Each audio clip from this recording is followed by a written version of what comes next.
Peace, Tess. I know you want to start out with the AT&T experiencing nationwide outage. Absolutely, and also it is not just AT&T, Charlamagne, and Jess Hilarious. Verizon is also included, and T-Mobile as well. So I'm AT&T. So stand up AT&T NB. It's not just us. So maybe you guys, maybe your service did not go, but it is, the actual article says from CNBC that it is AT&T, T-Mobile, and Verizon. Well, that just updated though, 38 minutes ago. So. Okay, well, Verizon is definitely included. So stand up AT&T, NB, we're not alone. So more than 800 service outages all over the country, and it says it is developing. But what I find interesting is Android people, like our producer Eddie. I don't know why people still like Android, but I couldn't text him this morning, but my AT&T was still working. So just wanted to give you the actual information on who has the outages and who does not. And it is developing, so we don't know why and all that good stuff, but I'll continue to follow it. Okay. Now, also, let's jump right into Trump. Yeah, so former President Donald Trump asked the judge overseeing his civil fraud case to delay enforcing his $355 million judgment. He's asking for 1 month. He says that Attorney General Letitia James is unseemingly rushed to enforce the judgment by submitting a proposal to the judge to sign just days after the ruling. Now, Attorney James said that if it is not paid, she will begin to seize assets. Take a listen. 4 days after a judge ordered Donald Trump to pay $355 million for a decade of fraud, New York Attorney General Letitia James says she's prepared to do everything she can to make sure the former president pays his fine, including, she told us, seizing the buildings that bear his name. If he does not have funds to pay off the judgment, then we will seek, judgment enforcement mechanisms in court, and we will ask the judge to seize his assets. What's the precedent in a case like this? Of a former president being no, not a former president, but anytime somebody loses a civil lawsuit like this and they can't pay, do they push enforcement of payment like this on anyone? Like I'm asking, I'm wondering. Yeah, well, in general, yeah. Those options are there. Does it always happen every single time out of thousands of millions of cases? Probably not. Do people do payment arrangements? I mean, do people say, hey, we're just going to have a judgment? There's been some people that just had a judgment that never paid it. So it just really just depends. There's no general rule. Really depends on how the judge and how the judge wants to enforce it on a case-by-case basis. She also talked a little bit about, there's a lot of people that are saying, hey, this is a victimless crime. What's the big deal? He paid it back. So I wanted to give you her response to that as well. Take a listen. They said no victim, no one got harmed, the banks got paid back, so no harm, no foul.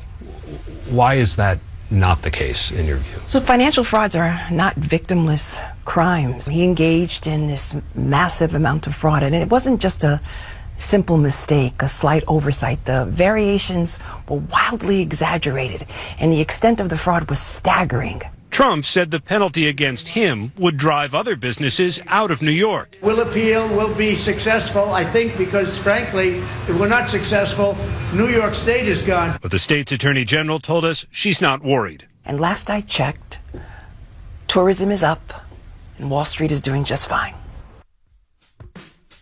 So Trump is asking for 30 days again, and he has 30 days from the judgment, from the date of the judgment, to either post a bond or appeal. We talked about earlier this week there's, I believe, an $18 million non-refundable fee just to post the bond, and the bond needs to be in the same amount as the judgment as well. So yeah, I think people, like Letitia James, salute to Letitia James. You just got to make sure that this isn't personal, because it's an election year, and let's make sure that these things aren't politicized and weaponized. I think they should follow the same protocols they follow with everybody else, because if they look like they're being too pushy and they're doing anything to Trump that they don't do with others, it's going to validate his witch hunt claims, and it's going to validate his they are attacking me claims, and you don't want to do that.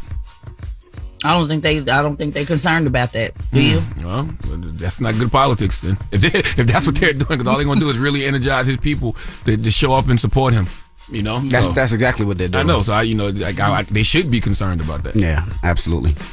All right. Well, that is front page news. What are we talking next hour, Tez? Yeah, guys, make sure you tap in. An Alabama court ruled that frozen embryos are now considered children. So some clinics are pausing their in vitro fertilization because they don't want to be open to wrongful death liability. So very interesting story. We're going to take the whole segment to break all of that down. I have a lot of information on that, so tap back in. All right. Get it off your chest. 800-585-1051. If you need to vent, phone lines are wide open. Call us now. It's The Breakfast Club. Good morning. The Breakfast Club. This is your time to get it off your chest. Keep calling. 800-585-1051. We want to hear from you on The Breakfast Club. Hello, who's this? Hello. Hey, what's your name, mama? Good morning. This is Tammy. Good morning, Charlamagne, Envy, and Jess. I'm so happy to just be able to talk to y'all. Peace, Queen. Good morning. Good morning. Oh, my gosh. So, getting stuff off my chest, I'm not trying to complain. I'm just trying to be grateful and be happy and thankful for life. Hey. And Jess, congratulations. Thank you. I am the curator for the Lugo box, and I would love to gift you one as soon as you become a new mom again. Yes. And Envy and Charlamagne, y'all can get one for your wife too. What is it? What is it, baby? You said it's a what box? It is called the Lugo box. It's the first African-inspired gift box for moms. Okay. I'm about to say, it sounded very African. Yeah. Yes, it sure is. It sure is. Let me spell it for you. That's OMUGWO box. The Lugo box. Well, send us a Goo Goo Gaga box. We can't wait. You know the address? I knew you was going to say something. Hold on. We'll put you on hold. They're gonna give you the address to send it. Thank you, honey. Thank you. Eddie, give her the address, please. Hello, who's this? Hey, my name is Mike, man. I just wanted to shout out the Breakfast Club, bro. And I've been a long time fan, bro. Congratulations to Jess Hilarious, man, on the baby. All right, Thank you so much. It's very, I'm gonna be honest with you, man. Like I didn't understand how important, how that was. Just bringing life to, the world, and she blessed, man, for real. What you mean you didn't understand how important it was? You was a baby once too, sir. You here because of birth. Yes, sir. Yes, sir. But I just hearing about it, but even with you, bro, like, oh boy, he high. Just everybody who's blessed enough to, because some people can't have that. You know what I mean? Yeah. Like, Facts. some people ain't fortunate enough, to have that. So, Absolutely. We appreciate you, King. All right, brother. You have a good one. Word. You too. Put that out. You know what I'm saying? You just got up, bro. Yo. Like, it ain't no need to be smoking this early in the morning. Have some breakfast first. Get it off your chest. 800-585-1051. If you need to vent, hit us up now. It's The Breakfast Club. Good morning. The Breakfast Club. It's a new day. This is your time to get it off your chest. Wake up. Whether you're mad or blessed. It's time to get up and get something. Call up now. 800-585-1051. We want to hear from you on The Breakfast Club. Yo, top of the morning is Henry. Henry, what up? Get it off your chest. Pulling our PCR, first of all. Peace, Henry. What's up? To hell with New England, man. Wow. These potholes are crazy. What they did to you, bro? Last night coming out of work feeling good vibe, and then just got hit with one of those Mike Tyson ones. Took my tire out. Man, the So I worst was feeling sick in the for like world. 2 hours. Yeah, it is. But you know what? I'm still blessed. I got my life. Nobody else got hurt. No cars or nothing. It's something like compared to the grand scheme of things, Yep. You just be thinking it's the apocalypse for 2 seconds. You're like, what happened? You be like, what happened? As soon as you hit the pothole. Exactly. Oh my God. I thought God kicked my car. I was wilding.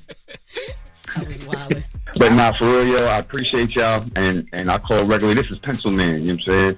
I just go by my name Henry. So shout out to y'all. Shout out to Huntington, Long Island, and the Hellwood, Connecticut. Why they call you the Pencil Man? I'm the Pencil Man. Nah, we spoke about this before. My father's name is Pencil Man. You searched him up. He OG from Brooklyn. I got a business. I had one, Pen Hen Ben LLC. Okay. I forgot. Well, salute to you, Pencil Man. Yeah. All right. Stay sharp. Hello, who's this? Hi, good morning. This is Precious. Hey, Precious. Hi, Precious. Good morning. Oh my gosh, I have been calling for years. It's my first time getting through. Congratulations. Hilarious. I love you. I'm so happy for your journey.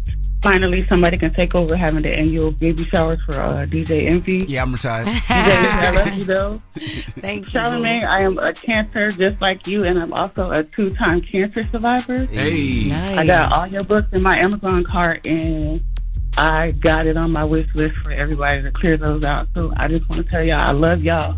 I love what y'all doing for the culture. Keep doing it, and God bless everybody. What's the wish list? What's the Amazon wish list? Right now, it's actually the first book is in there, but I desire to read them all. But I'm saying, what is it? Like what? Charlamagne's book or just a? Oh no, yeah, it's Charlamagne's book. Yeah, we'll send it to you. Yeah, but I'm saying, how do we pay it? How do we pay the wish list? She said, I didn't actually make a wish list. It's in my save for later. Sorry. Oh, got you. Yeah, Okay, she don't want to read it right now. Oh, okay, you already got it. I know I do. That's don't do me like that. I do want to read it. I do want to read it. We'll send you some Well, books. she already got it. She just got to wait to read it. No. It's in my card. Black She didn't pay privilege. for it yet. Oh, okay. Yeah, we'll send you a copy. Hold on, we'll send you a bunch of books from up here, okay? And shout out to all my breast and lung cancer survivors. I'm a 2-time cancer survivor, so shout out to everybody who's out there just surviving. Damn, you survived breast and lung cancer? Yeah, she's an Avenger. Yeah, during COVID. Man, during COVID. Damn. Wow. Man, God got his hand on you. Her hand on you. Right. Thank you. Thank you. I love y'all. I hope you know that God got you here for a real reason, and he definitely got a purpose for you. I hope you know that. Of course I do, and I can't wait for the world to see it. Absolutely. Peace, Good Queen. day, Put her Mama. on hold. Yeah, put her on hold. Eddie, send her a book, please. Get it off your chest. 800-585-1051. We got Jess with the Mess coming up. Yes, we do. We're getting into some of Wendy Williams' business. Okay. All right, we'll get into that next. It's The Breakfast Club. Good morning. The Breakfast Club. Morning, everybody. It's DJ MV, Jess Hilarious, Charlamagne the Guy. We are The Breakfast Club. Good morning. Just want to tell you guys, if you experience some phone outage or your phone is not working, it is a huge outage across the country. So, especially with AT&T. I know I have AT&T and my phone is out right now. So. Yeah, call us right now and tell us if you're having any problems with your phone. No, shut up, man. I don't know what we're going to do. Shut up. All right, well, let's get to Jess With My Mess. News is real. News is real. Jess Hilarious, Jessica Robin Moore. Jess don't do no lying. Jess is going to bring you numbers. Jess with the mess. And news is real. On The Breakfast Club. I know they know the difference. Jess with the mess. What I say? Just Jess with my mess. Just With My Mess. Wendy Williams' family thought that she could die from her alcohol abuse. So Wendy already reportedly suffered from Graves' disease and lymphedema and battled alcohol abuse. And her sister told people that there were points during the last year when the family was on pins and needles, waiting by the phone to get a call that Wendy died. Now I'm exclusively reporting that a source revealed that Wendy has frontotemporal dementia, and her Lifetime documentary is set to air this Saturday. And this is interesting. It was so when he first started filming the documentary, it was originally supposed to be like her comeback after her TV show was canceled, but it quickly became something else. They saw when he started like filming it and recording it that she was messed up, and you could see something was wrong. Yeah, apparently she wasn't right, wasn't doing too good. And the executive producer, Mark Ford, said she was already battling so much physically, and then it became clear that there were mental and addiction issues she was also battling. But all through it, she was adamant. And they had went back and forth to see if it was going to help or hurt her. And in the end, they all decided that it would help her. I don't know how, but we'll watch this Saturday. Yeah, it's clear something has been wrong with Wendy Williams, and it's sad that she continues to be exploited in this way. But life is a wild thing, boy. You just got to sit back and watch things play out. Absolutely. I promise you, life is a wild, wild process. Absolutely. So definitely prayers to Wendy. Tracy Ellis Ross recalls being dropped by an agent.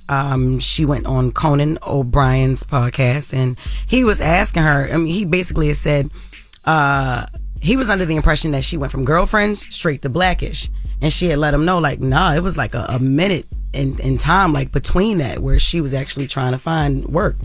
I really did think, after being on a show that I considered a hit, that was so beloved for 8 years as the lead, that the pearly gates of Hollywood were going to open when it finished. Mm-hmm. They did not. They were locked. The agent said to me, "You just don't pop." She said, "You come with all these things, these bells and whistles. You're pretty, your mom's famous, you have good style, but then you get in the room and nothing happens. So we're going to drop you." I mean, I carried that punch for so long. I was like, I'm a person who doesn't pop. And that was Gersh Agency. I actually had a meeting with them as well. But to know that they actually told her that. They should say the agent's name.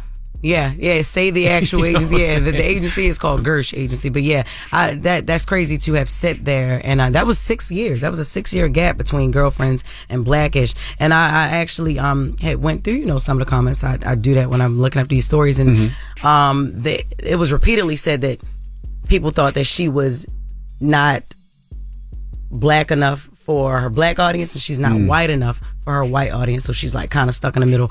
I disagree with both. I mean, like Tracee Ellis Ross is always a big ball of energy. Like I don't know what they would be looking for, but this lady I don't know. This lady is a phenomenal actress. Listen, people are wrong every day, B. Like, it's really just that simple. That's Joan Carol Clayton from Girlfriends. That's crazy. Okay, that's Dr. Rainbow Johnson from Blackish. Now she's a Golden Globe winner, NAACP winner. That agent was just wrong. I love how she's able to be vulnerable enough to expose that, to say that, though. Because people, like Conan O'Brien said, he thought that she went straight from Girlfriends to Blackish, but I don't know how, because that was a big gap, but I don't know what he thought she was doing in the middle of that, but she was dropped by her agency, and that was messed up. Girlfriend's one of my top 3 favorite TV shows of all time. My top 5. Yep. Probably number back 2. in the day. Maybe number 1. All right, come on, Charlamagne. All right. Boondocks then Girlfriends. Or Girlfriends, Boondocks. I can go either way. Okay. Well, Rohan Marley praises Lauryn Hill. Rohan Marley sat down with We in Miami podcast. They asked him what it was like dating Lauryn Hill, and this is what he said. It was wonderful. It was beautiful. Learned a lot. Living together, being together as couples and things, it doesn't work in that sense. But as a human being, as a mother of my children, I highly respect her.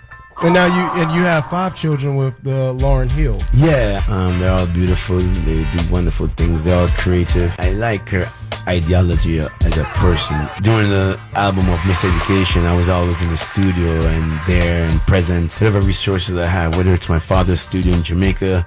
Oh, you need a bass player? Let me call my dad's bass player. You helped out however you could. My favorite artist outside of my brothers and sisters in the reggae, Lauryn Hill is my favorite. That's beautiful. Yeah, it was beautiful to hear him praise her.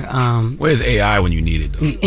Just have him say, she was always late. She never punctual. Everything late. Wake up late. Dinner late. Period late. This is also the relationship that actually broke her down, though. What? Actually, yeah, absolutely. This is also the relationship that actually broke her down. We gonna say and act like it didn't? Oh, I don't know anything about it. Oh, okay, you don't. Wow, you don't know why she late? All right, this could have had a major effect on our life. Since we want to talk about how she late. He's the reason she's late. It was Rohan's fault? Yeah, we want to talk about how she late and all that. Yeah, because... Even now? No, probably not now. I don't know if it stuck with her that long, but I don't know, she's different. She's definitely different after this relationship. She looked different. She just is different, yo. And she was very vocal about this, like how that relationship messed her up. And her fans know that. So yeah, we going to keep it a buck and not play around because it's Rohan Marley and the movie just came out about his father. Salute to One Love too. One Love made a lot of money at the box office. Yeah, I thought I saw 70 million. I don't know if that's the exact number. I thought it was 80. Probably much more. more. Congratulations to them. Let me look it up. Congratulations to the Marley family. And I don't know how much it was. Real quick, security calls out Young Miami for being rude. Now, I thought this was real stupid because people are just very entitled. And a security officer from the Super Bowl made a TikTok video to call Young Miami out for being mean. Yeah, so I end up meeting Carisha and Arce at the Super Bowl experience. And let me tell you, child, Carisha is mean as shit. I'm like, hi girl, my good sis Miami. She just not acknowledging me. Mind you, I'm security. I'm not no regular guest. So you could fake look up and address me like, hey girl. If fans try to jump on you, I'ma let them. How big is her back? And you should be. First of all, she's smaller than Young Miami. Oh. You 9 times out of 10 you was hired part time by just for more coverage. You are not her personal security. Mm-hmm. So what you was just security for the venue. And then now you can fake up and look. It's a video going around. Carisha was on the phone anyway, and Ari was with her. Ari, Moneybagg Yo's girlfriend. She actually was looking in that direction when the girl was recording. So Ari spoke, but. Why are you so entitled? If somebody could have jumped on her anyway, you weren't paying attention, you had your phone out. So you should be fired for saying, I'm gonna let somebody jump on you. Who gonna jump on her when she obviously walking with her security? Yeah. I just feel like people are just clowned out. Like, guys be clowns, but bitches be clowns too. And she definitely should be fired. Yeah, stop being a groupie and do your damn job. Yeah, do your job for the weekend. Security that's shouldn't have no phone out recording marking in. That's crazy. And she not your good sis. She is Young Miami. She is still a star. I think folks think that people are extras in their reality show. Yeah. You know what I'm saying? Yeah, I'm not no regular. Yeah, you are. You're a part-time security guard for the Super Bowl, and that's it. Do your job. And then go home. That's it. But that's Jess With The Mess for the first hour. And her news is real, allegedly. All right. When we come back, we got front page news, and then Affion Crockett will be joining us. It's the Breakfast Club. Good morning. You're checking out the Breakfast Club. Morning, everybody. It's DJ Envy, Jess Hilarious, Charlamagne the Guy. We are the Breakfast Club. Let's get in some front page news. Good morning, Tez. Good morning, DJ Envy, Jess Hilarious, Charlamagne the Guy. Good morning, Tez. Peace, Tez. Let's jump right into Alabama. Yeah, this is a really, really interesting case, guys. I want to break all this down. An Alabama court has ruled that frozen embryos are children. Take a listen. In Friday's unprecedented decision, the all-Republican court ruled that frozen embryos are the legal equivalent of children. Now, Alabama's largest hospital is pausing all in vitro fertilization treatments as healthcare providers across the state and the country evaluate what this means. The ruling could have a devastating effect for people who desperately want to have children in a state that already has one of the nation's strictest abortion laws. The decision may also make the already expensive costs of infertility skyrocket because of rising liability costs. Yeah, what the hell does this mean? I'm with them. Yeah. I need what does that mean? Yeah, let me give you some more information, and then I'm going to answer that question. Now, nearly 100,000 babies who were born using IVF treatments, which is in vitro fertilization, is more than 2% of all births. Now, before I get into some more details, I want you to take a listen to what this patient had to say and how they're pausing her treatment. Take a listen to that. Is IVF your last hope to have a baby? Yes, there is no other way. This morning, York got a phone call from her fertility doctor at the University of Alabama with the news. The hospital system is pausing all IVF treatments while it takes a closer look at the state Supreme Court's ruling that frozen embryos are considered people. Now, Nikki Haley chimed in on this. She kind of made one statement and then she backtracked, or some people say clarify. I want you to hear what she said about how she was an IVF patient, because this is obviously going to become a political issue. And then she came back and said, no, that wasn't what I said on the King Charles show. Take a listen to that, and then Charlamagne, I'm going to explain how we got here. I mean, embryos to me are babies. So even those created through IVF. I had artificial insemination. That's how I had my son. I didn't say that I agreed with the Alabama ruling. What the question that I was asked is, do I believe an embryo is a baby? I do think that if you look in the definition, an embryo is considered an unborn baby. And so, yes, I believe from my stance that is. The difference is, and this is what I say about abortion as well, we need to treat these issues with the utmost respect. Okay. I believe it was last week. Somebody called in on Get It Off Your Chest and said, what is reproductive rights? What are you reproducing? This falls under reproductive rights. So when you hear reproductive rights, it's not just about abortion. It's also about the ability to have a child, which IVF falls under. Now, this case stems from a wrongful death lawsuit. So, guys, 3 couples whose embryos were lost at a fertility clinic in 2020. The patient wandered into the place where the embryos were stored, handled them, and accidentally dropped them. As a result, the embryos were destroyed. So the couple sought to sue the Center for Reproductive Medicine under the state's Wrongful Death of a Minor Act.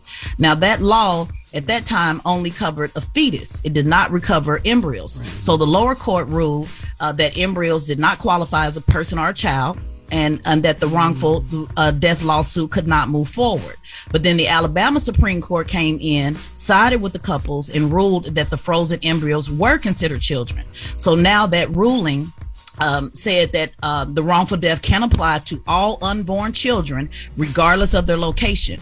Chief Justice, who is a conservative Chief Justice, Tom Parker, wrote that even before birth, all human beings have the image of God and their lives cannot be destroyed without effacing his glory. So that's how we got here. Yeah, I don't believe you should be held liable if you destroy frozen embryos. Because, in the Alabama case, it was an accident. But she shouldn't have been in there.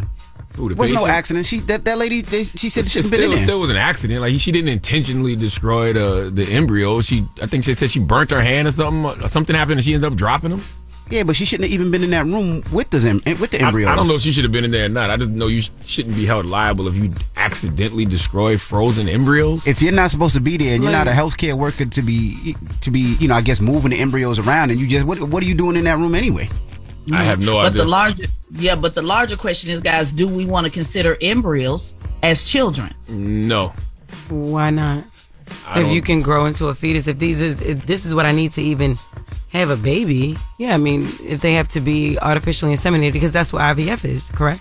Mm-hmm. Correct. Yeah. So if that's how it starts, I mean, we don't get fetuses without embryos. So yeah, but to hold people liable and hold them liable for wrongful death of a minor for that situation, yes, because if a lot of times it's hard getting these embryos, right? And that's what people yeah. So now this lady got an embryo and she's expecting them. I'm sure they were going to implant it, and she's expecting to have a baby. And you drop 3 of them? And now she can't. And she drops 3 of them. And and as you get older, the eggs don't come as much for women. Like, that's difficult. Like what? Yeah. It's a wrongful death lawsuit. Did they win? Did they win the lawsuit? Well, at that level, it said that they did. That's why it became this issue on the Supreme Court. So it did grant them the wrongful death. Now, I didn't dig into if they actually won that particular. I didn't go down the water hole in that particular couple. But because I want people to look at the larger thing, the slippery slope on if we're going to consider, because this is what they're talking about. You'll go to jail for abortions now, right? Right. So I get we want to focus on this one case, but it's not just this one case. This is a conservative movement or push. And if you agree with it, that's fine. If you agree, if you're pro-life, that's fine. But we can't get caught up on this one particular case. The issue is, do you want to consider, just like they're arguing over the fetus and abortion, when does it become a child? They're now saying that even your egg, is considered a child. Actual child. And it's okay if you want to agree with that, but we got to be clear that that's what the conversation is. That's what the conversation is going to be politically. Yeah. That is what they're talking about when they're saying reproductive rights, because I know conservatives love saying reproductive rights, you just want to have an abortion. No, reproductive rights also gives people the right to have children, to be pro-family, to go through this process, to spend millions or thousands of dollars. Remember, we've had Ebony K. Williams on the show talking about IVF. I don't think an embryo, if something happens to an embryo, it should be the same law as abortion. But in this other case, it will be based off your logic, though. No, but in this other case where this woman went into a facility and had no right to be there and killed that embryo, that's something different. Yeah, but you do realize in these cases, like, remember with the girl who had didn't know she was pregnant and she had like the miscarriage on the toilet, they charged her. Right. Yeah. Right. So this is, like Chaz said, it's a slippery slope. Yeah, no, it's a slippery slope. But because I don't think it should be considered. But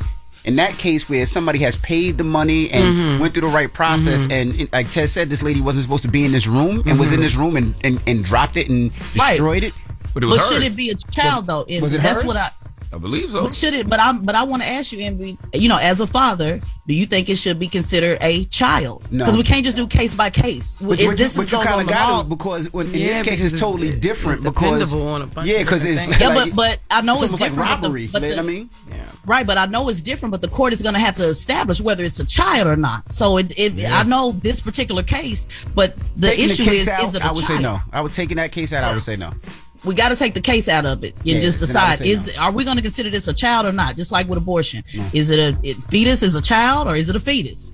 This is going to be an interesting conversation, guys, as people continue to move forward. Because remember, we talked about this before. People are running on issues. So Democrats will be running on reproductive rights, Roe versus Wade. Conservatives will be running on immigration. So this is a topic that's going to keep coming up, because remember, what happens in Alabama can also happen in another state. People start following this as a precedent. So I just, very I don't think, I kind of agree with Envy. I don't think this whole case should be used as a precedent for that, but I know it will be, because I'm looking at it now. Like, she did go in there and just grab a handful of embryos. I'm saying, that's what it says. It says she walked into an unsecured doorway and removed several embryos from the cryogenic nursery. The patient's hand was freeze burned by the extremely low temperatures, so she dropped them.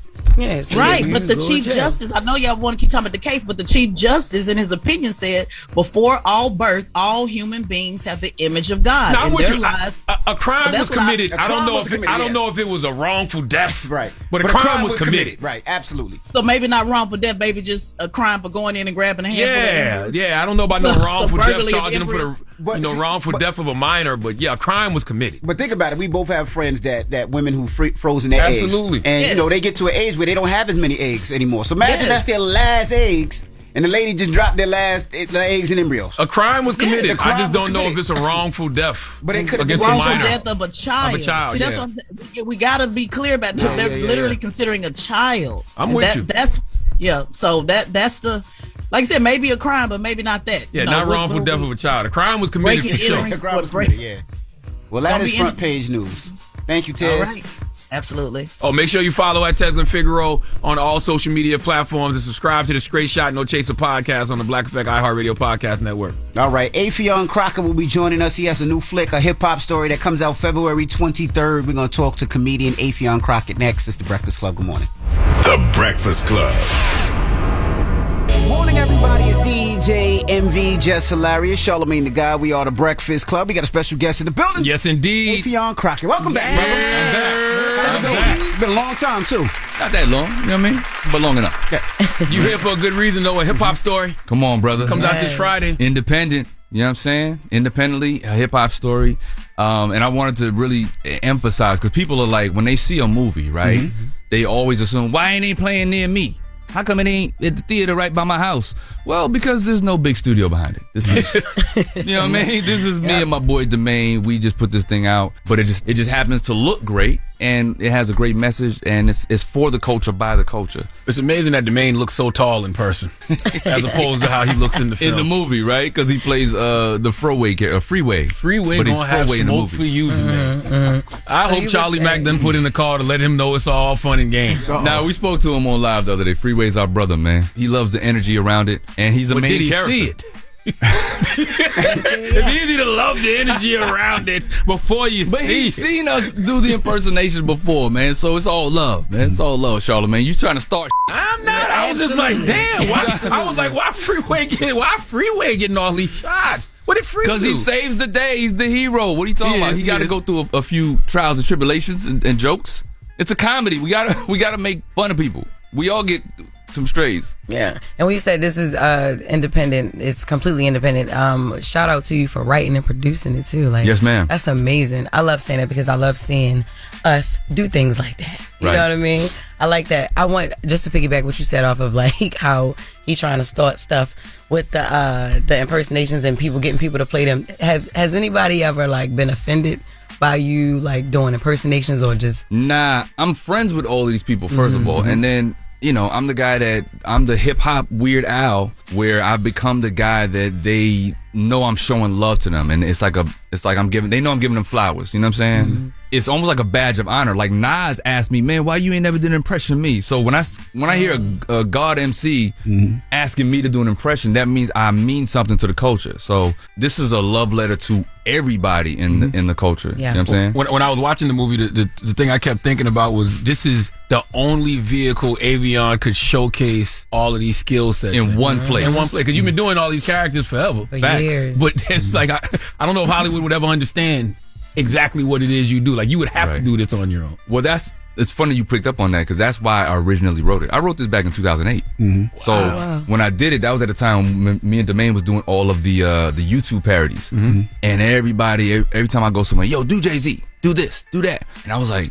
I'm tired of doing these goddamn impressions. Why don't I just put them all in one project so y'all can have all the impressions in one sitting and I'm done with them. That's how I thought at the time. But now it's just like, all right, I'm going to use all my tools to my advantage, you know? How many do you do in a movie? How many impersonations? I still haven't counted, but it's probably 12. Russell, Jay, Ludacris, Luda, Cornel West, Drake, Swizz, Joe Budden. Did we say Cornel West? Cornel West. Drake, Will Smith, Fresh Prince. Oh, yeah. And I'm doing Biggie's voice for Cedric on the rap. Yeah, it's a lot. It's a lot, man. Damn. We cooking. But when I say it's independent, I mean I literally paid for this movie with stand-up tour money. Wow. Right? Domain had all the cameras and the film know-how. We both know how to edit. We both know how to produce. So this was really an effort. So to see that, when I dropped that trailer, to see it spread around the internet as fast as it did within a day, and to see all the culture from Snoop to Exhibit to Cedric to Deion Cole, Russell Simmons, like everybody was posting this joint and just rallying behind it. You know what I'm saying? So I'm just thankful to the culture for seeing it for what it is. I didn't think it was real at first. Yeah, that's what I was gonna say. You play so many games sometimes that I was like, this ain't real. I was like, this ain't real. What do you mean? You always play. I didn't think it was real. I was like, it's a funny trailer. Yeah, I thought it was like he's playing. A funny trailer. You thought it was like a sketch trailer? Yeah. I did. I can see that because you always playing. Rightfully so. I do play a lot, but I'm also very serious. I didn't realize it was a real movie until about 2 weeks ago. Because I saw the trailer and I was like, oh, that's a funny trailer. Right. But then as I saw people like Charlie Mack and and everybody keep posting it. And I saw the post. I'm like, oh, this is really a movie. Yeah. Oh. Yeah, because everybody's so used to his parodies, but like, nah, it's. But if you see certain people post it, it's like, oh, it gotta be. It's gotta be something. Certain people don't play like that. Exactly. Still all the time. So yeah, you see Charlamagne. Snoop is one of the biggest fans, man. He's like really championing the movie right now too. But again, this is my love letter to the culture. But we put some production value into it too. Like it ain't like some bootleg kind of cheesy movie. No, we got lighting, we got cameras, we got the whole situation, and it's a great story. What gave you the idea for the film? Because you said you started in 2008, but it feels so timely because last year was the 50th year of hip hop. Yeah, so I wrote it in 2008, and because I incorporated so much of hip hop history and the nostalgia, that doesn't change. So the only thing I had to change reference wise was some of the newer references, like in the original script when they were trying to go around and get the message of hip hop back out to the culture. We went to places like 106 and Park and Tavis Smiley Show. So I just swapped that out for, you know what I mean, for like Funk Flex and Joe Budden and all that. So you know what I mean. Did you ever consider not playing all those roles in the movie? The ones that I knew that I could play, I never considered like switching them out. The only one that I wasn't supposed to play was the Ghostface character. But you know, we had a situation, and I had to step in at the last minute and just do what I had to do. But no, I always wanted to showcase myself and my friends. Like the main plays 3 characters: Puff, Freeway, Mo D. Yeah, oh my God, yeah. Body's cool. Mo D in the flashback scene. We showcase some really historic moments. So the battle between Kumo D and Busy B, which was the time when lyricism was now like the showcase. You know, even though we had Grandmaster Caz and those guys doing it. That was the battle that made people say, okay, I want to go away from party MCing to lyricism. And so we wanted to just showcase real moments in hip-hop history interlaced with comedy. How much homework did you have to do, or a lot of this stuff you grew up on and you knew already? I knew a lot of it. A lot of it was already living in my brain. What I did do was research on like dates, times, people's ages, so it could be realistic to our portrayals of them. You know what I mean? Why theaters? Why theaters? Yeah. We have a deal with AMC. We have a close friend over there that presented the idea to us, and I'm like, the streaming game is amazing, but a movie like this you need to see in theaters. It's a difference between looking at or listening to an album on your phone versus listen to it in the studio or in your car. Like this is a hip hop movie. It's a musical, right? So the beats and the rhymes. If you listen to it in the theater, like when we had our premieres, the 2 screenings that we've had, you see people in the theater like doing this. They nodding their head and they rocking and they're cheering after the finale song. I won't say what it is, but after that finale song, they are cheering in the theater. So we wanted to have that movie going experience, and because we have a connection over there with AMC, it just felt like a good look for us. You know, most movies have 1,000 to 4,000. Those big budget movies, those superhero movies, they have 4,000 locations. We were like, all right, give us 150 and let us just work with that. And that's plenty for us because again, we don't have big marketing dollars behind us. It's my stand-up money. You understand me? Let them know. Come on now. Stand-up money. So you called in a lot of favors too then. Of course, man. This game is all about relationships. Absolutely. You know what I mean? Even me being here with y'all, like I just put out the call, Eddie, and you know, y'all show love to me all the time. So I was like, yeah, I want to promote this indie movie, and that's why I'm here. So same with the movie. I called Cedric, Lil Rel. It was all text messages. Charlie Mack, he put in calls. Lil Mama came out. She played the MC Light role. But everybody was perfectly cast. It was everyone that I had in my mind that I wanted to play these roles. They all showed up for me. All right, when we come back, we got more with Affion, Crockett. There's a lot going on with comedians recently. We got to talk to them about it when we come back, so don't move. It's The Breakfast Club. Good morning. Morning, everybody. It's DJ Envy, Jess Hilarious, Charlamagne the Guy. We are The Breakfast Club. We're still kicking it with Affion, Crockett. His new movie, A Hip Hop Story, comes out February 23rd. I got a question. You get tired of doing impersonations? Is it one of the things like, it's like, look, I'm tired of doing a goddamn impersonation? At the time when I wrote the movie, that's when I was tired of it because I was like, I want the world to see me for whatever. Now I don't give a shit. Love me for how you love me. You know what I'm saying? However you recognize me, whatever you take on. If you just know me from an Instagram post, it's all love. What's your favorite one to do? I don't have a favorite impression to do. I just do them. But my favorite new one, because it's been so well received in these screenings, is Cornel West. I never seen you do Cornel. I've never seen anybody do Cornel. That's hilarious. I've seen a couple people do it, but I just did my own take on them. But that was my first time doing them. Oh, no. I didn't even know I could really do it. So I just told my makeup artist, I said, just give me the wig, give me the gap in the teeth. And once I had the whole garb on, Mack almost passed out laughing. He just couldn't contain himself. It was just so funny to him. So that's when I knew the look was right on. And then when the cameras came on, I was like, I want to get down here to the Breakfast Club. Even though they don't have no eggs, bacon, avocado toast. You see. None of that. Charlamagne here. Charlamagne understands what the eyebrows mean to the black people, you see. Now, why do they have Jess sitting in a gender reveal chair? You see, I don't know. Because she's the queen of the gender people.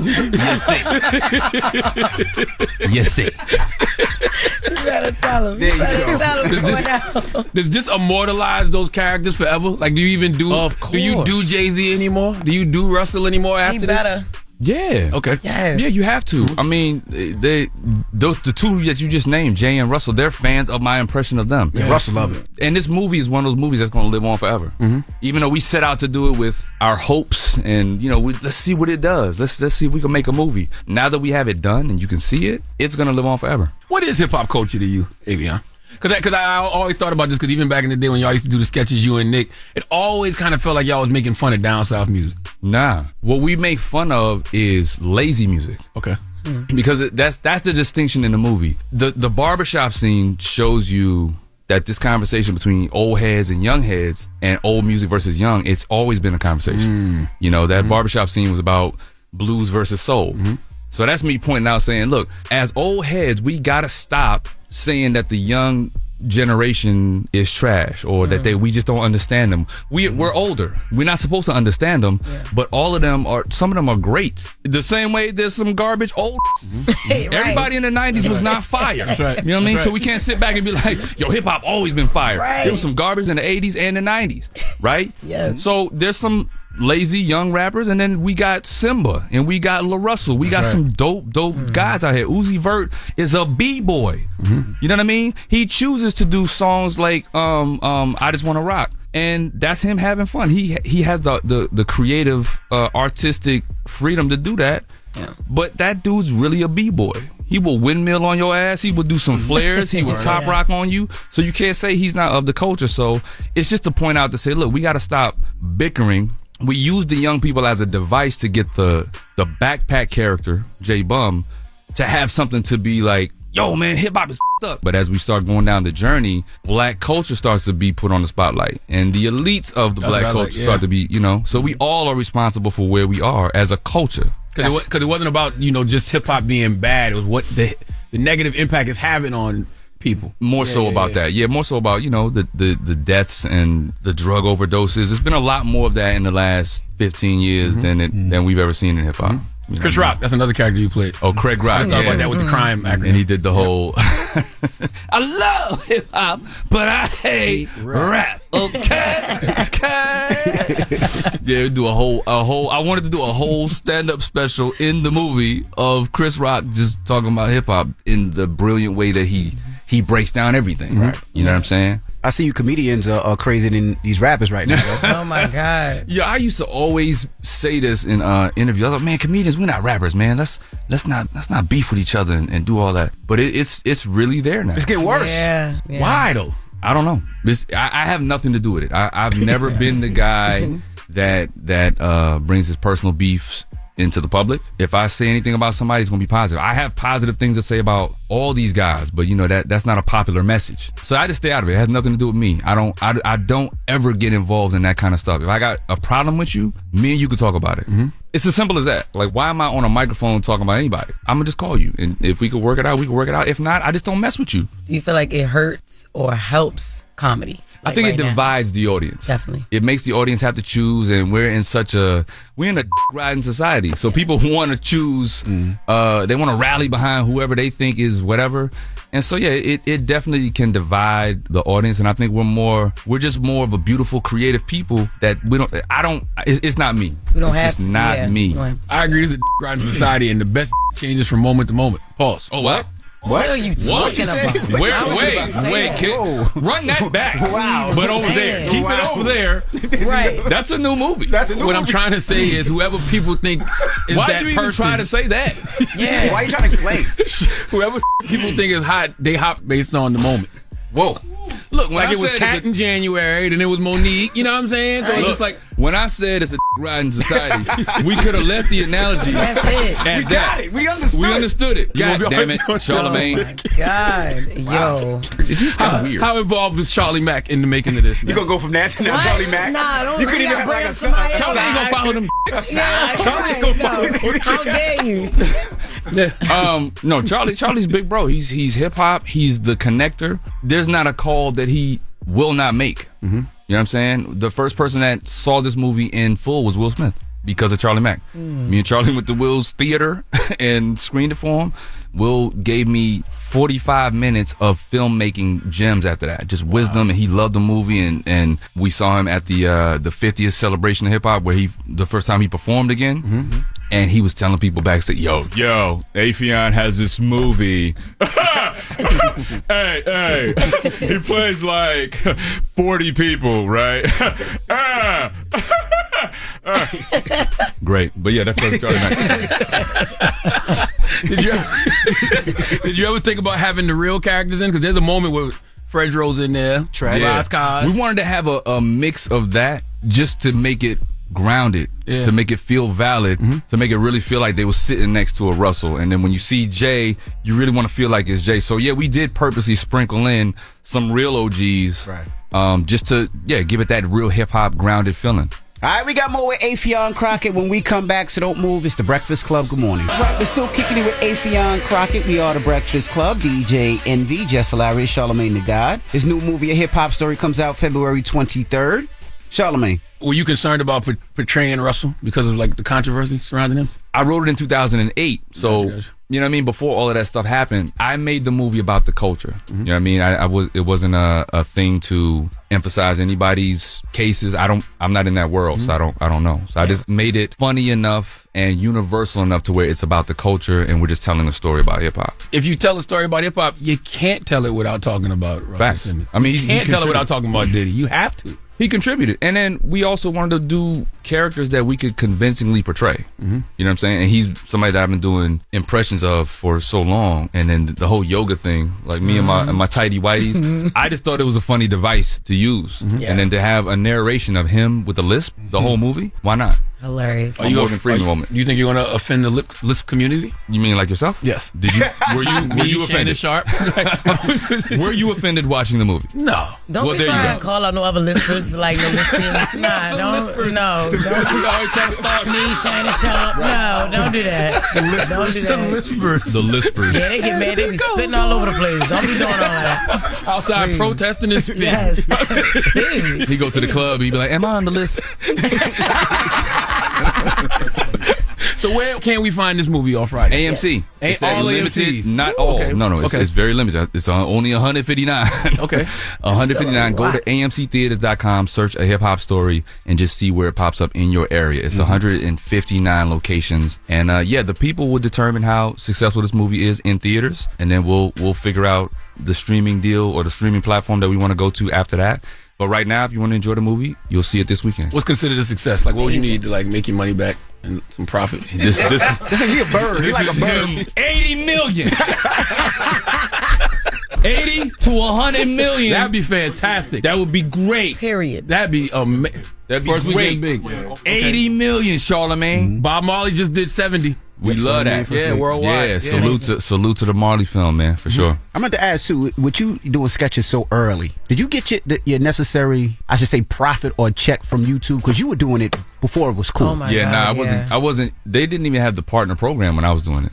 You know what I mean? The only thing that I got at the time, we would get like some brands that would be like, hey man, we'll give you a couple dollars to throw this brand in here or whatever. But for the most part, no, we just got clout, props, and I learned the social media game before a lot of people were on it, which is what makes me still relevant to this day. Because I'm not the old head. I was never the old head that was like, man, these young niggas, Jess Hilarious, she using her phone, that's cheating. I embraced it from day one because if you can use any platform, why wouldn't you use it? Yeah. Why would you be that?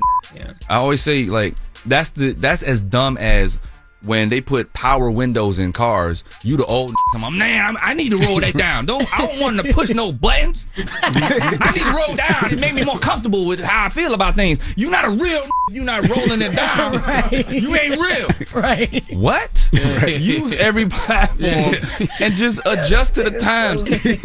Other than stand up, sketch is the hardest comedy to me though. Why? It's very difficult. Because he's not good at it. I don't think many are though. That's right. Yeah. I don't think many people are. In the history of comedy, I don't think there's been too many people who are funny at sketch. Well, there's a difference between skits and sketches. Absolutely. Ooh, okay. Online is where you see a lot of skits. Okay. And a lot of it is, rehashed. People are borrowing from this person, that person. And it's all good. Like, there's nothing new under the sun. So somebody's going to think about the same idea, right? But long form sketch, that's why In Living Color was so impactful. Absolutely. That's why Saturday Night Live is an institution. Chappelle. Right? Chappelle show. Long form. Listen, Chappelle was so unorthodox with sketch. He broke the mold, right? Some episodes he did traditional sketch, 3 minutes, let's go to commercial break, and then come back to another whole new sketch. The Rick James and the Prince, Charlie Murphy story was the entire episode. Word. So he broke the mold. He told a long form sketch in 30 minutes. Yeah. And it was funny every time they came back. And it just kept upping the ante. So sketch is a whole different art form, and you have to know how to write. You have to understand story, and it takes you to a different level. Skits, that's what people do on the internet, and it's great. Like it's making them money. But if you want to entertain people and be able to hold their attention and do a film or long form sketch, you have to know how to write. You have to know some old school principles. I never thought about the difference between sketch and skit. That makes sense. Why do you think, early on you didn't take off with sketch the way you should have, I think? How do you mean? I remember Short Circuit back in the day. That was like, what, 07? That was before Key and Peele. Yeah, that was and all Nick's that stuff show. like that. Yeah. I don't know. I think at some point sketch was oversaturated. You know what I mean? And networks didn't want to take the chance on it. I mean, Fox gave me a chance to do it, but they put me with all the wrong executives. When I had to explain to them who Manny Pacquiao and Drake were at the time, I was just like, wow. Never mind. This is the journey that we're on. So, it's just the wrong people doing it. So that's why I went to YouTube and just started doing my own ideas, because it's like, why am I waiting around for somebody to give me anything? Right. We've always been like, let's just do it. Let's just go shoot it. So I feel like sketch has gotten me everywhere. Absolutely. You know what I mean? How you might judge it, because you're Mr. Numbers and want to know budgets, it might be a different, measuring stick. You've always been one of the best doing sketch. Thank you, Charlamagne. That just shows me that Hollywood don't know what they be talking about 95%. No, they don't. They don't. That's why we do our own independent movies. Yeah. Because you can't audition for the same cast and directors all the time, because they want to. A lot of them like to hire their friends, and it's that thing too. When you show them what it is you want to do, it changes the conversation for you. You know what I mean? It's the same thing that Ryan Coogler, Michael B. did with Fruitvale Station. Like, they made a movie about a very serious, real life event, but they presented themselves as, no, we are those guys. We really know how to make these stories come to life. And that's what me and Domain did with a hip hop story. And you've been building that base online for so long that those same people will show up this Friday. That's right. Man, come on. Say it again, Charlamagne. I forgot what I said. No, say it again. You said the same people. Yes, you've been building your base online for so long that those same people are going to show up this Friday. There you go. That's right. A hip hop You got a story. real base. Yes, indeed. Yeah. Well, the hip hop story is out this Friday, and we appreciate you for joining us, brother. Yes, indeed. Appreciate you having me, man. Crockett. Thank you, Charlamagne, for bringing up. That's right. It's the Breakfast Club. Good morning. Morning, everybody. It's DJ NV, Jess Hilarious, Charlamagne the Guy. We are the Breakfast Club. Let's get to Jess with the Mess. News is real. Whether it's Jess Hilarious, Jessica Robin Moore, Jess don't do no lying. Jess is gonna bring you numbers. Jess with the Mess, I knew this real. On the Breakfast Club. I know they know the difference. People that stop. All right, so this has been swarming around social media. It's been on every blog site. It started on TikTok. Her name is Reesa Teesa. She has a viral story. Who the F did I marry? Mm-hmm. All right, so this is the story about her ex-husband being a pathological liar. Mm-hmm. She took the TikTok and she tells us how she met. They met him online. She met him online. They met on 2 different apps though, Facebook dating app and Hinge, and he had 2 different names on the profile, so she didn't realize that it was the same person in the beginning, but it was a running joke in their relationship because he actually did come clean about it to her. She didn't even notice that, so she already like, I don't like to call women like dumb, but it's like, yo, how you didn't even know that? From Baltimore, y'all call everybody dummy. No, but that's a good dummy. This was like dumb. Okay. Like how you ain't even know that the same guy, you on both of these apps, and the same guy is on both of the apps. He just used a different name, different picture and all that. But anyway. But she would know her husband, all right? Yeah, but this before they got married. Okay. Play number 1. We met in March of 2020. Georgia got shut down, locked down 2.5 weeks later. We got married January of 2021, and we were divorced August of 2021. So keep in mind that this story is spanning March of 2020 until about June of 2021. We met online. My tire blew on my way to our first date, and he met me at a gas station, fixed my tire, then took me to go get another tire, paid for it, and I just thought, oh my God, this is the beginning of a beautiful romantic story. By the way, their first date was at Cheesecake Factory, so she not one of them, who care about that, you know what I'm saying? So she also had said that he had fake phone calls, like he wasn't talking to nobody when he would act like he was talking, like he was faking phone calls in front of her, and like the whole time. Play number 2. Every morning he would get on the phone with his brother. We'll call his brother John, and he would be like, "Hey, babe, John said good morning," and so I would just say, "Hey, John," call out, "Hey, John," and he would relay back and forth what I said to John, what John said to me. So he was like, "I can't wait for you guys to meet her. Like, I know I'm gonna marry her. I know it." He said everything I wanted to hear. Love bombing 101. This man wrote the book. So he talked to his brother every day. He talked to his friends every day. It wasn't until he got kicked out of my house in June of 2021 that I found out every single phone call was made up. He was never on the phone. You ain't never talked to nobody. This man ain't never had nobody on speakerphone. How'd she know that though? Nothing. How'd she know it was fake? She reveals that she ended up talking to a couple of his family members that she had reached out to after she started doing some digging and investigating. But he hasn't spoke to his brother since 2015 when their mom died. He actually don't have no friends, is what she said. And then she goes on to say about the job that he lied about. He told me when I first met him that he was a VP at his company. He was looking to buy a house. His job was VP of a major condiment company. It is fair to note he paid every bill. He gave me spending money. Truth is, he was a temp. So he would call me and he would pretend to reprimand employees who couldn't see that he had a Bluetooth thing in his ear. He would pretend to take phone calls from the company president who needed his help on something. But he was a temp. He was a temp forklift driver. There's nothing wrong with a forklift driver, but he was pretending to be a VP. So she had got pregnant, right? And then they had a miscarriage. Now, when she went to the hospital, she called him. She had the people call him or whatever, and he acted like his assistant. And now he's a forklift driver and he's also a temp, but he acted like he was the CEO of his own company. He answered the phone acting like the assistant, like, oh, he can't make it in right now. That's because he really couldn't leave work. What? The whole time, yeah. His baby was about to be born, but he couldn't leave work. No, the baby was gone. Oh. It was miscarriage. You know what I mean? So I hear, this is good.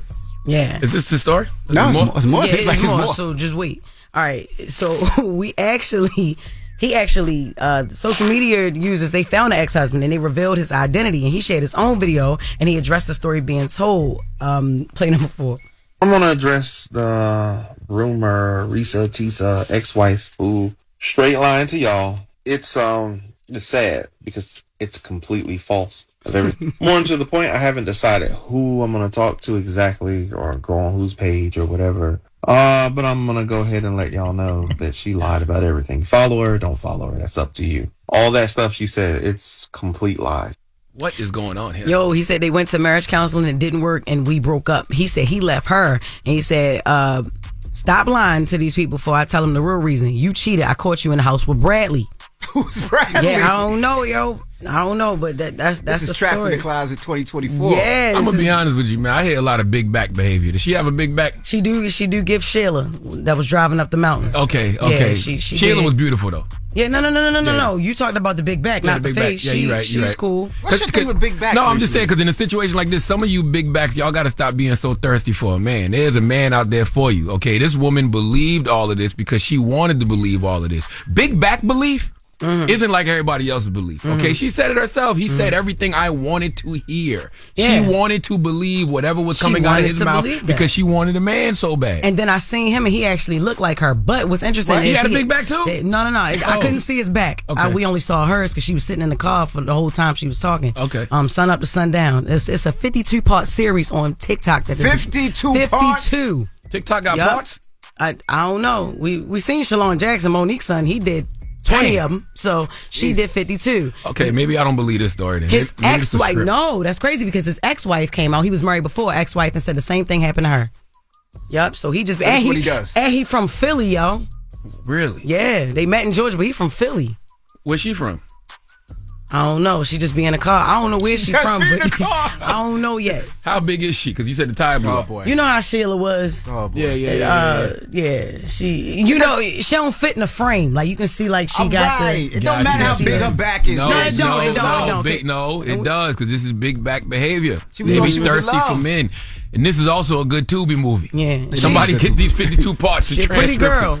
Yeah, she is a pretty girl. Well, salute to her. Yeah, But yeah, you know, so- but but it this sounds like she story was is- very thirsty. Yeah, absolutely. And the story is everywhere, so I had to cover it. And it's a little funny because like he ain't steal. There's no crime involved. He didn't steal any money from her. He didn't like nothing. I thought it was gonna be like a big ending, like he stole from me. Nothing. One of the producers just texted us and said he also has a big back. Oh my God! So this is big back behavior all across the board, huh? Yo, I hate stop you. I don't even know why I lying, read that. I don't even know why I read that. I didn't have to read that. I didn't have to read that. Wow. We gonna get up here for an interview, both of them. If we got room. I can see the Tubi movie now, though. The Big Back Theory. Let's go. The big back. Let's go. Let's The make big this. back theory. Let's make My this right goodness. now. All right. Well, that is Jess with the Mess. Charlamagne, who you giving your donkey to? Man, 4 after the hour, we all have to make better choices in life, okay? I understand sometimes when it comes to our kids, it's hard not to lead with emotion, but I need Lenzina Sutton of Syracuse, New York, to come to the front of the congregation. We'd like to have a word with her this morning. All right, we'll do that next. And then after that, Jess Fix My Mess. If you're having relationship problems or any issues in your relationship, 800-585-1051. Jess will help you fix your mess. All right, it's The Breakfast Club. Good morning. You're checking out The Breakfast Club. Your execution on the donkey of the day is something to behold. Is it a read? He gave me donkey of the day, and I deserve it. People need to know. Well, you need to tell them. I am. You have the voice. Tell them. It's time for Donkey of the Day. It's a read, but you're so good at You it. trying to be a fake ass Charlamagne. There's only one Charlamagne around. Damn, Charlamagne, who you giving Donkey of the Day to now? Donkey of the Day for Thursday, February 22nd goes to a young woman named Lenzia Sutton. Lenzia is 32 years old. She is from Syracuse, New York. She is the mother of a middle school student at Lincoln Middle School. I have 4 beautiful daughters. We all got kids in this room. Jess got a son.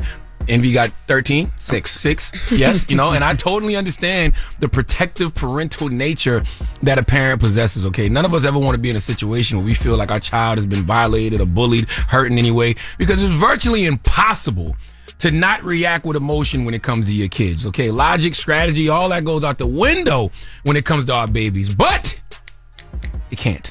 Okay, we can't say things like control your emotions or your emotions will control you, but then say when it comes to our kids, it's okay to let our emotions be in control. No, I actually believe when it comes to your kids, you should be in more control. Because if someone does something to my child and then I do something that may cause me to be taken away from my child, then the person who will really suffer in that situation is my child. Of course, me. But if I'm not here for my child, then that defeats the whole purpose of being a parent. So I can understand why Lenzina felt the way she felt, but that doesn't mean the way she reacted wasn't stupid. Okay, that's what Donkey Today is all about, giving people the credit they deserve for being stupid. Now, I have to say, what makes this story even worse is that Lenzina was accompanied by her mother.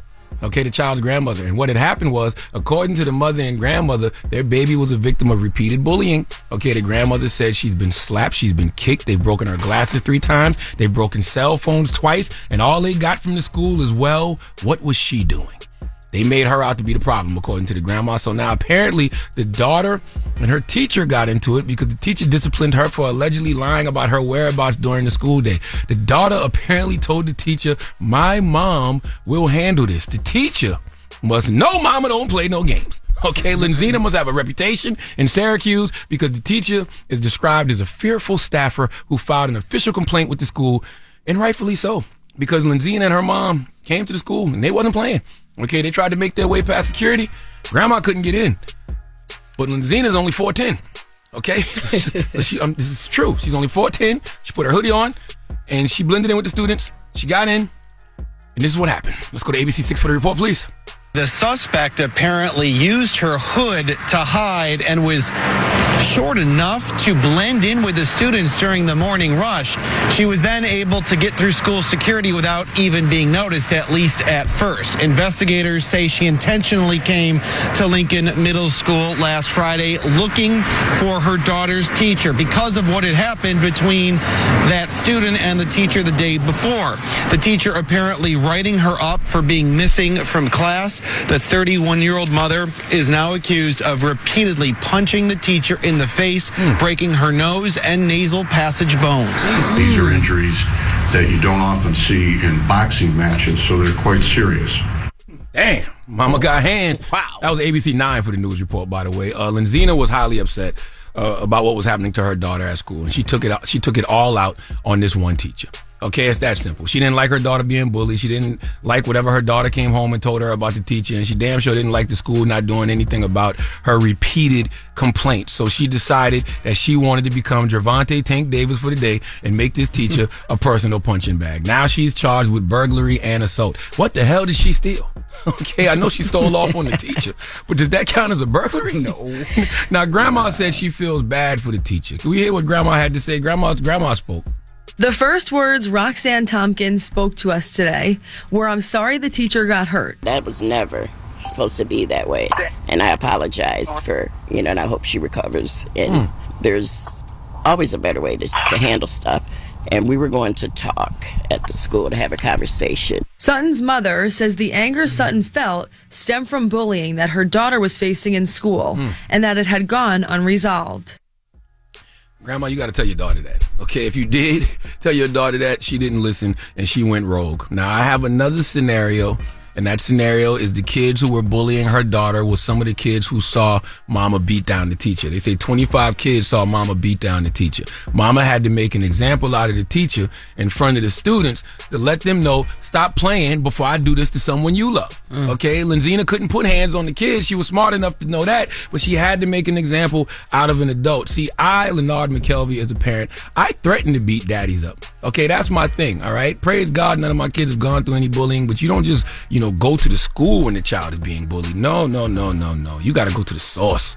You got to go to the penis from which they came. Okay, daddy got to go see daddy, and you got to let daddy know if your child keeps bothering my child, and the next time we see each other, it's going to be an issue between us because you are the head of your house, and I told you what the issue is, so now I'm expecting you as a father to handle it, okay? If you don't, then we got issues. That's where Lenzina went wrong. You wasn't supposed to do that to a teacher, even though I'm sure it was very effective, okay? You put the fear of God into those kids, I'm sure, and parents, because parents are probably telling their kids right now, leave Lenzina child alone after this, okay? But Lenzina, you should have asked your child who is the main protagonist that's bullying you, and then run down on their mama and tell their mama to tell their child cut it out. If the child don't stop, then catch her mama at a back to school night and handle your business.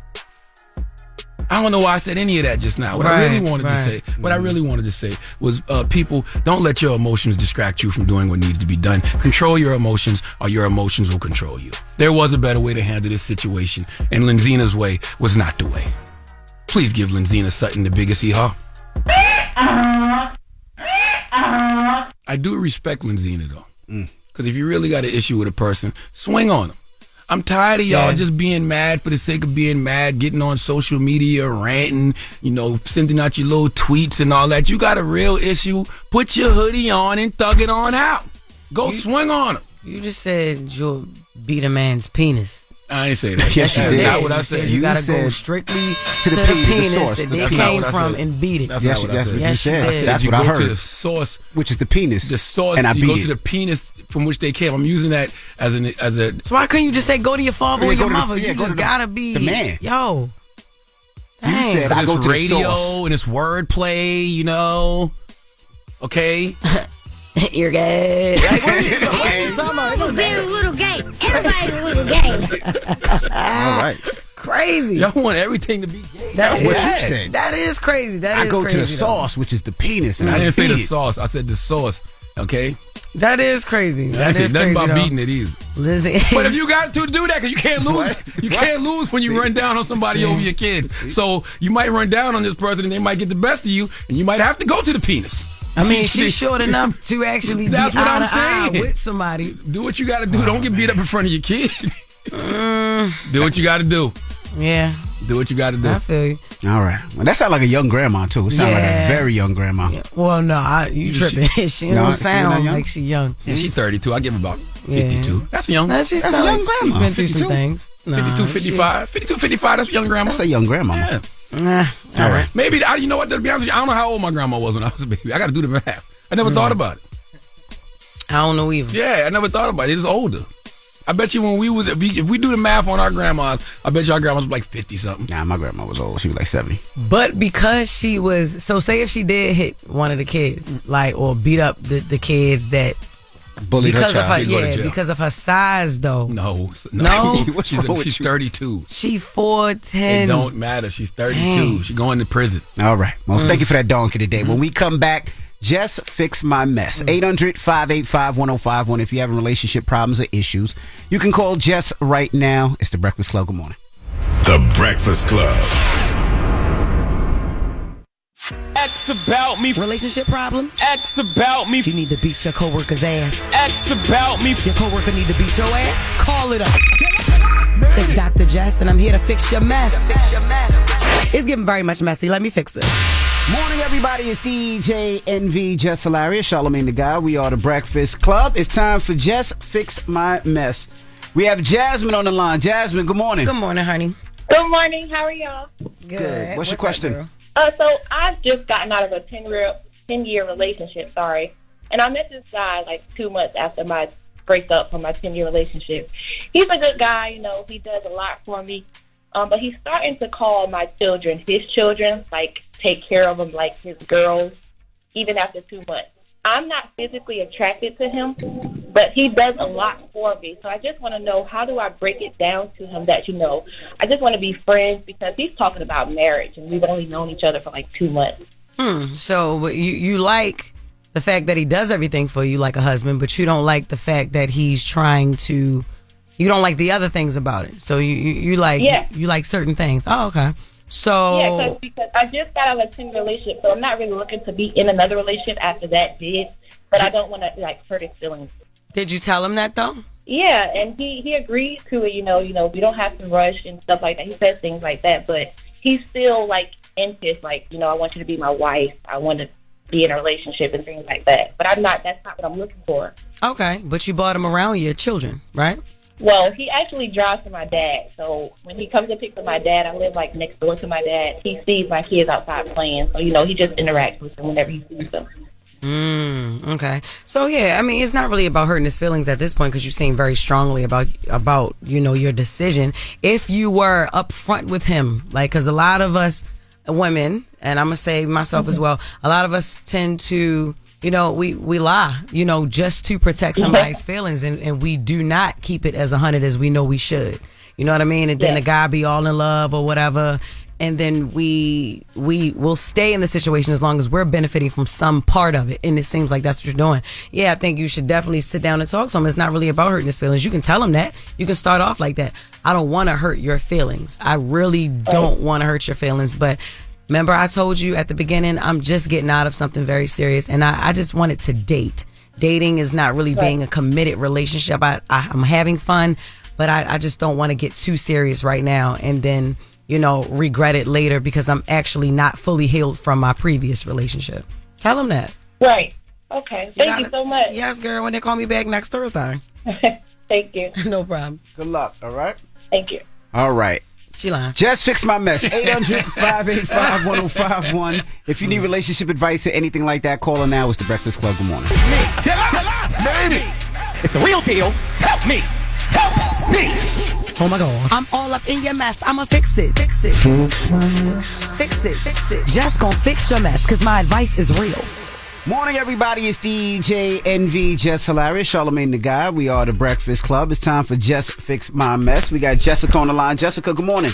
Morning, Jess. Good morning.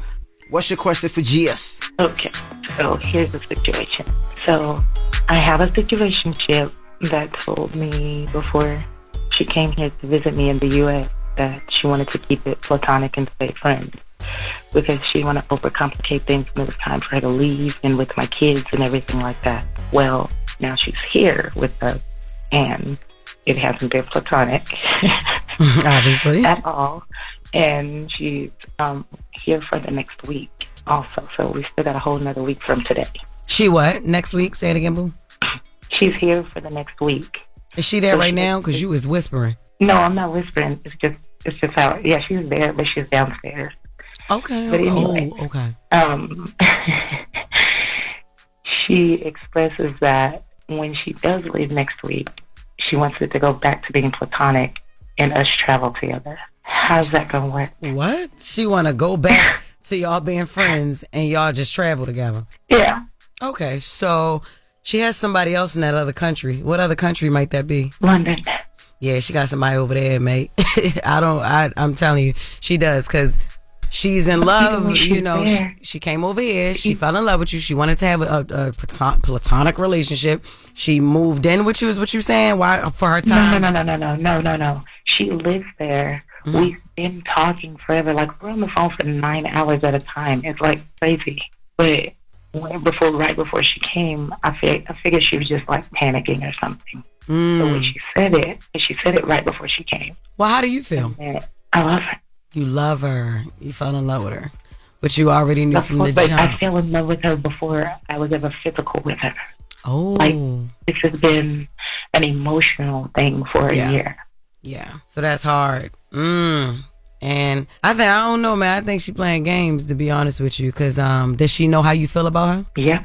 Yeah, I think she playing games because you're not going to play with me. You're not going to break up with me. We go back to being friends, but now we can travel together. That's not what I want to do. I fell in love with you before we even got physical, intimate, or any of that. And then now you're going back to London. Now, I understand that, and I knew that from the jump, but if you're going to break it off, break it all the way off. Can't nobody play with your heart like that. Not all the way over there, neither.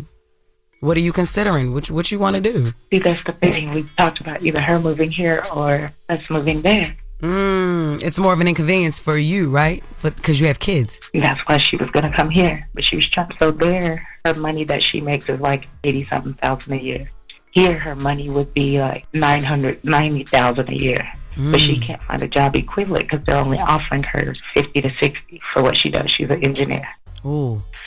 Yeah, that's a sticky one. Y'all gonna have to do the long distance thing until one of y'all can figure out what happens. I mean, I wouldn't say but love. It ain't no long distance thing if she's telling me that she wants to have a platonic when she leaves.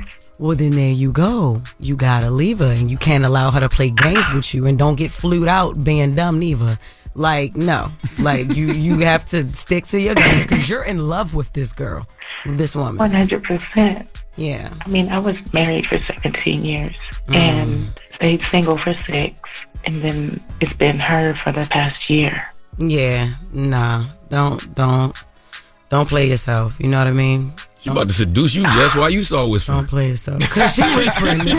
You know, so yeah, don't play yourself, boo. And so you're telling me I have to go all the way back to Oklahoma, lonely? Aww, man, it's just a jaw and a scrap on. You can find that in Oklahoma.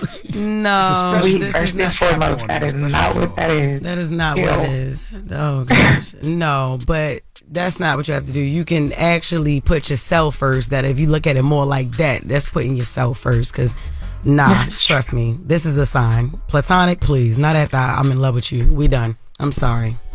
Okay. Good luck, Mama. Boo. Good luck. Thank you. No problem. She gonna cry. Damn, yo. She lying too. She ain't gonna listen to you. Yeah, she not. No. It's all right. It's all right. All right. Well, Jess Fix My Mess, 800-585-1051. Now, we got Jess With The Mess coming up? Yes, we do. Tiffany is updating us on how she feels. Lord. You know, man. just 826, just at 15%. Yeah, you know, 15%. we got to plug her in. We got to charge her. I just got finished helping people, man.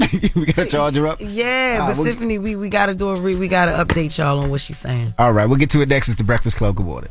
The Breakfast Club. You mean? Morning, everybody. It's DJ NV, Jess Hilarious, Charlamagne the Guy. We are The Breakfast Club. Good morning. Yo. Phone service is still out, by the way. Not mine. Wow. If you have AT&T, they're going through a bunch of problems this morning, and phone service is out. So it's not you. You probably paid your bill, or maybe you didn't. But it's not because of the bill. It's because the service is just out. Just, it is what it is. That's crazy. Have no service. It still works on Wi-Fi if you got a Wi-Fi connect. But if you're out of that Wi-Fi zone, you're on your own. But let's get to Jess With The Mess. News is real. News is real. Jess Hilarious, Jessica Robin Moore. Jess don't do no lying. Jess is gonna bring you numbers. Jess With The Mess. And news is real. On The Breakfast Club. I know they know the difference. Oh, man. Hydeia Broadbent dies at 39. HIV AIDS activist Haddish Broadbent, she passed away. She gained media attention for being a part of America's first generation of children born HIV positive in the late 1800s. It was presumed that Broadbent was born with HIV, but she was not diagnosed until she was 3. She spoke to Magic Johnson on a Nickelodeon special about HIV and AIDS in 1992. That was around the time where he at first came out saying that, he was diagnosed with it as well. And this is what he said, she was saying on that show. Activist Haddiia Broadbent has died. Her father, Lorne, announced the sad news on social media, saying in part, despite facing numerous challenges throughout her life, Haddiia remained determined to spread hope and positivity through education around HIV/AIDS. Broadbent was left at birth at a Nevada hospital before she was adopted by Lorne and Patricia Broadbent. Doctors at the time said she had a life expectancy of only 5 years. She made the world cry when, as a 6-year-old, she explained her desires to basketball star Magic Johnson. I want people to know that we're just normal people.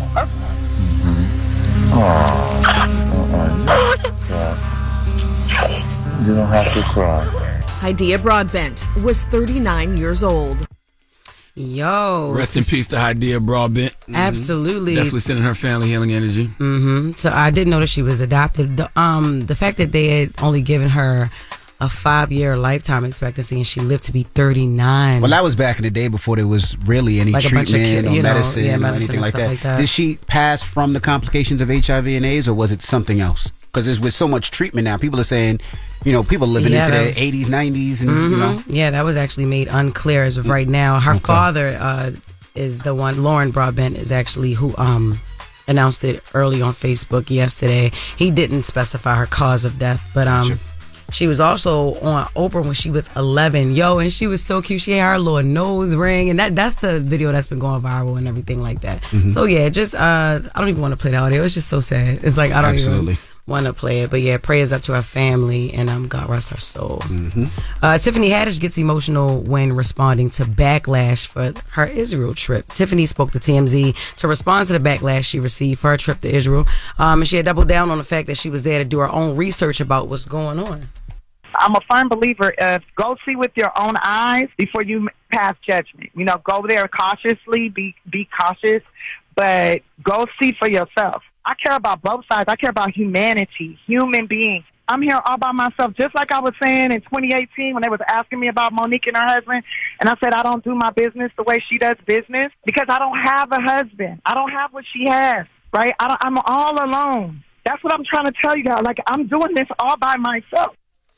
I think we was talking about this yesterday, but it's just like, yo, man, just stop. We don't have to put people in our business. You don't have to tell everybody what you doing. Right. Yeah. She could make that move to Israel and not let anybody know. Not let anybody know. Go learn what you need to learn, then come back and have the conversation. We like to let people know every single step step of what we're doing. Yeah. And then, you know, when Or people we're criticized for it. Yeah, when people criticize us for it, then we feel away. It's like, you don't gotta let nobody know. We didn't have to know that. Yeah. Mm-hmm. But I remember I did say yesterday, like, I hope she's not alone. And when we see her, she is alone. So that actually plays to the fact that like what she was saying, like she don't do business the way Monique do business, because she don't have no husband, she don't have nobody or whatever. That's crazy. That can get lonely out here. But it's scary that the fact that she went there by herself. Like that's what really scares me. Cause willingly, yeah. It seems like the country is at unrest right now, and you know, I mean, I know you're really close with her. Have you spoke to her when she was out there? Or no. I spoke to her yesterday. Oh, you spoke to her yesterday. She's doing okay? That's none of your business.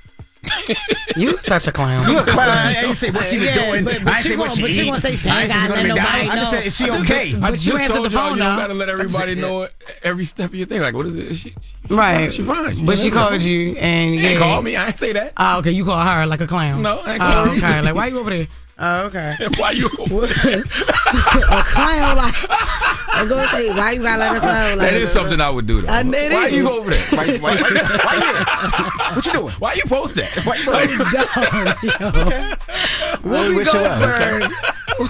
Whoopi Goldberg defends Malia Obama. On a recent episode of The View, Whoopi Goldberg defended Malia Obama for dropping her last name at the Sundance Film Festival. Former first daughter, Malia Obama, recently made her directorial debut at the Sundance Film Festival with a short film called The Heart. But she's crediting herself, she's calling herself as the filmmaker, Malia Ann. And apparently some folks online are criticizing her for it, claiming everyone knows she's an Obama, so it's pointless to hide it. If she knows she's an Obama, why do you care? Why do you care what she calls herself? If she wanted to call herself Jeanette McDonald, she has the right to. If I could be Whoopi Goldberg, she could be whoever the hell she wants to be. I'm in agreement with that. But I didn't know that Whoopi Goldberg wasn't Whoopi Goldberg. Her name is actually Corinne Elaine Johnson. Girl, I know that. We definitely knew that, but we born in 1970. Oh, absolutely. Born way earlier than me. But I ain't know that. But no, to her defense and to her point, what she's saying, yeah, it don't matter. These kids be wanting their own identity. That's like, right. She don't want to, you know, she had a film at the Sundance Film Festival. She don't want to win because she's an Obama, or she didn't want recognition just because she's an Obama. And if like she said, if she know that she won, why does it bother you? She say that because she can't get the table she wanted at a restaurant. Then she be like, that's Barack Obama's daughter. You better see her. I was thinking the same thing. I understand she don't want to be judged because who she is, but it is like, that's a big deal. You're the president's daughter. Ain't nothing wrong with a little nepotism. What? Are you crazy? Yes. Excuse me. The fact that she not fooling anybody, everybody supposed to know. So she supposed to walk in and get that anyway. I'm Malia Ann, and I want that table right there. That's Barack Obama. You might not get that table. I'm Malia Obama. What? Move that table, please. By the way, mad people change their name in the industry, Hollywood. That's what they do. Like Jamie Foxx name ain't Jamie Foxx. I know, right? What is it? Like Eric Bishop. I didn't know that one. Yes, you did. No, I didn't. I thought his name was Jamie Foxx. Vin Diesel ain't Vin Diesel. Mark Sinclair. Shut up. I don't believe him. Well, Google it. Hey, listen, my God. One thing my God been told me, don't convince these heathens. Because you be lying sometimes, so we don't know if you're lying or telling the truth. Mark Sinclair has been Diesel's name. You ain't got to believe me. Ain't nobody believe Noah neither when he told me it was going to rain. And that's crazy. You Leonard. And I did not even know that. Leonard. Sweetheart. In Baltimore, you Leonard. That is what it is. You Leonard. That is Leonard. Leonard. Okay. Well, I'm Jessica Rob Moore, so that's just what it is. That is what it is. Ain't no getting away from it. I love my name. That's Jess With The Mess, though. All right. Thank you, Jess. When we come back, we got the People's Choice Mix. It don't move. It's the Breakfast Club. Good morning. Wake up. You're locked into the Breakfast Club. Morning, everybody. It's DJ NV Jess Hilarious, Charlamagne the Guy. We are the Breakfast Club. It's Black History Month. What we doing? Listen, salute to my guy BDot. You know, every day during Black History Month, my man BDot puts out a podcast called I Didn't Know, Maybe You Didn't Either. And today he's going to talk to you about the Bible and how religion was used to justify slavery. Let's discuss. It was so easy to keep the enslaved minds accepting of their status under the guise of religion when there are direct instructions from God himself that tells you you're supposed to be a slave, if it's taught that way. I'll explain. I often wonder what religion black folks practiced before Christianity was literally beaten into us. It's no secret that the Bible was read to us, seeing as how we weren't equipped with that skill set, and even when blacks were educated enough to read, the version of the Bible they would get to read and teach would be the scriptures to keep them submissive. The Bible has tons of references to slavery. It speaks on the treatment of slaves, especially the Old Testament, like Ephesians 6:1. Slaves, obey your earthly masters with respect and fear, and with sincerity of heart, just as you would obey Christ. That's right there in Ephesians 6:1. The New Testament got some doozies too. Colossians 3:22. Servants, obey your masters in everything. Obey all the time, even when they can't see you. Don't just pretend to work hard so that they will treat you well. No, you must serve your masters honestly because you respect the Lord. Wouldn't dare let them enslaved individuals see scriptures like Galatians 3:28, where it says, ain't no slave or free, we all one in Christ. Oh no, couldn't let them see those. But the curse of Ham in Genesis, that story was used for hundreds of years as justification for slavery and human bondage. Again, I grew up in the church. I thought I knew all the good biblical stories, but I was not familiar with the story of Ham. Story goes, Noah got drunk and passed out. His son Ham saw him naked. And when he told his brothers, his two brothers came home and they clothed Noah. And Noah was so angry with Ham that he cursed Ham's son, Canaan. Not from power. You're not even my mother. You just rock. Not that Canaan. This was Ham's son, Canaan. And Noah was so angry that he cursed Canaan to be the slave to his uncles forever. Story goes, when Noah cursed him, he turned black. And it was taught to some as the beginning of different races. Some said Ham represented all black folks and was cursed. Now them good slave-holding Southern Christians, their interpretation was that Genesis account establishes that God wills black people to be enslaved perpetually. But it don't even make sense because Noah didn't curse Ham, but he shifted it a generation and cursed Canaan. Genesis teaches every human being comes from Noah and one of his three sons. One of the two that clothed him in his drunkenness, Shem, the ancestor of the Semites, Japheth, the ancestor of the Europeans, and Ham, the ancestor of the Africans. Look, you can do your own deep dive on that. The point of today's episode, if I didn't know, maybe you didn't either, is that bad biblical interpretation hurts people. They justify unjust institutions, they motivate immoral behavior, and they encourage harmful attitudes. And I didn't know. Maybe you didn't either. All right, well, salute to BDot. Salute to the good brother BDot. Make sure you subscribe to I Didn't Know, Maybe You Didn't Either. Every day, new episodes of the podcast come out. Salute to Reasonably Shady, too, man. Giselle and Robin, they was talking about BDot on their podcast this week and talking about how much they enjoy I Didn't Know, Maybe You Didn't Either. So thank you for that, man. I love to see everybody supporting each other. Absolutely. All right. When we come back, we got your positive note. What, Jess? Nothing. Don't ask her what. You know what. Leave her alone. It's the Breakfast Club. Good morning. Morning, everybody. It's DJ NV, Jess Hilarious, Charlamagne the Guy. We are the Breakfast Club. Jess, how you feeling, Jess? See? I feel good. I feel good. I felt sick earlier, but I have to just figure out what I can eat in the mornings because I be so hungry. But when I eat anything, it be feeling like it's sitting right in my chest. Like, I can't do it. I ate oatmeal and a boiled egg today. It's not giving. It's not giving? No, it's not giving. It's about to come up. You drink smoothies? That's what everybody keeps saying. I tried tea today to soothe my stomach. That didn't work. Smoothies, the last time I had smoothies, I threw that up. Oh. And I had flax seeds, and the flax seeds are really good for you, but I threw it up. I couldn't do it. I don't know. But y'all need to get on my birthday party. When is it? Next Saturday. March 2nd. Oh, that's next Saturday. Not this Saturday, coming up the following Saturday. That's right. Oh my God. Listen, all right, so if there are any wardrobe designers in New York or anybody want to make me a dress or something like that, because I still got to come in tip-top shape, even though I'm not going to be drinking and shaking my ass all day. I mean, I might be doing that. But make sure, if y'all want to make me something for my birthday, I got to walk up in there real good. Like, my birthday was February 13th, but the party is Saturday, March 2nd for CIAA weekend in Baltimore. And it's at the Baltimore Peninsula, 2455 House Street. Get your tickets. The link is in my bio. Y'all coming this year? When is it? No, man. Go ahead. No, never mind. It's okay. You said March 2nd, right? Yeah. I'm gonna be out there Friday. I got a party Friday, so we trying to schedule some things so we can stay out there and hang with you on that Saturday. But if you don't, I'm not really gonna hold my breath. So. Well, get your tickets, absolutely positively. Charlamagne, you got a positive note? I do, man. It comes from a writer named Anna Taylor. Love yourself enough to set boundaries. Your time and energy are precious, and you get to decide how you use them. You teach people how to treat you by deciding what you will and won't accept. Breakfast Club, bitches! Y'all finished or y'all done?